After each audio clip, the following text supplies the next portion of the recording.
Today we will be talking about attributes of cubic functions. Some of the attributes we're going to discuss are the degree, the name, is it odd or even?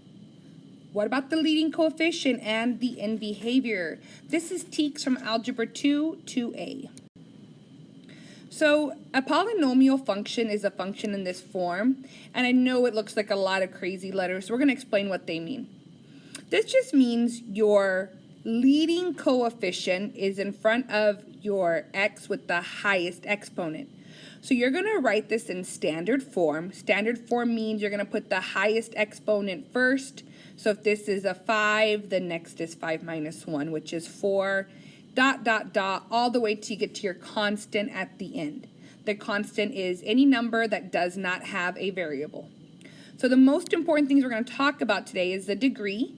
So what exponent is there, and what is the leading coefficient? Not only what is the number, but is it even or odd?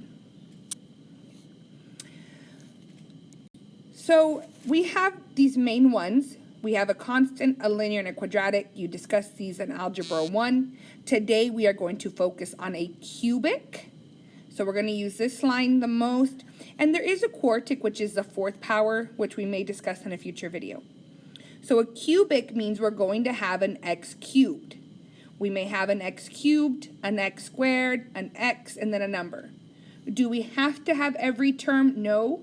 What are we required to have? The x cubed. And again, the type is cubic.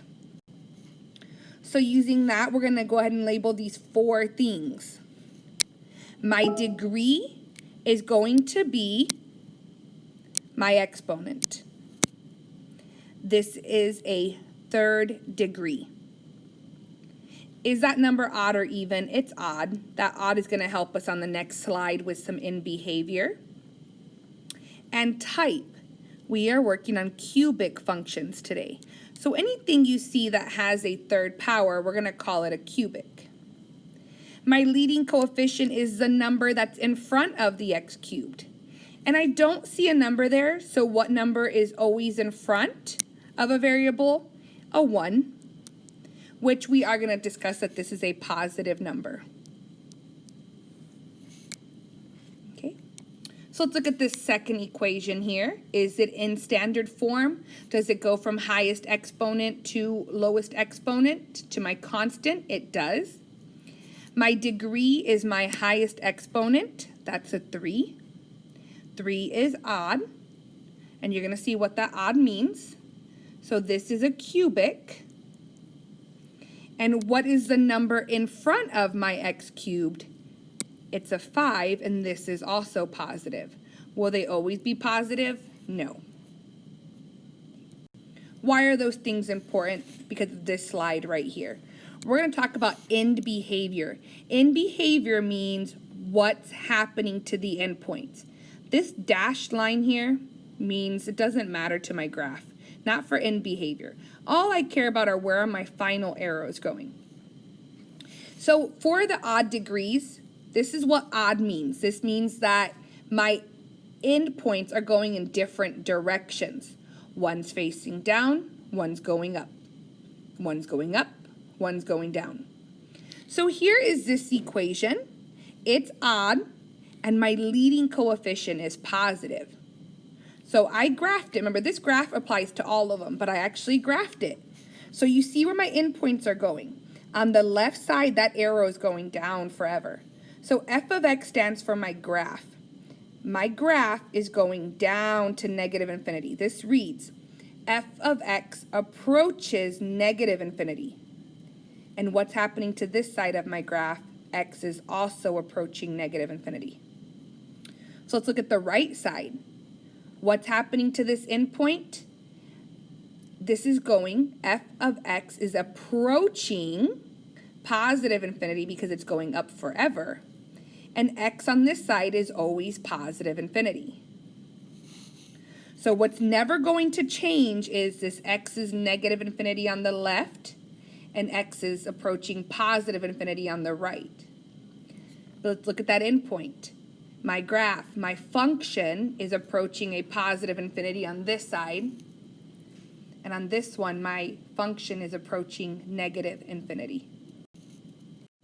So let's just do a couple questions together. So in this first problem, my degree is 3, which is odd. My leading coefficient is the number in front of the x cubed, and that's going to be a positive number. So let's look at my graph. It's going to be one of these. If it's odd and positive, my end points, my end behavior means that this one is going down, and on this side it's going up. Now, it doesn't matter what's happening to this graph. All I care about is my endpoints. So my end behavior, I have two sides. On the left side, where's my graph going? Where's my function approaching? It's approaching negative infinity. And x is on my left side, which is negative infinity. Okay? That's this one. Now, this one right here, what's happening to this graph? My function is approaching a positive infinity. Notice it's going up forever. And what's happening to x on that side?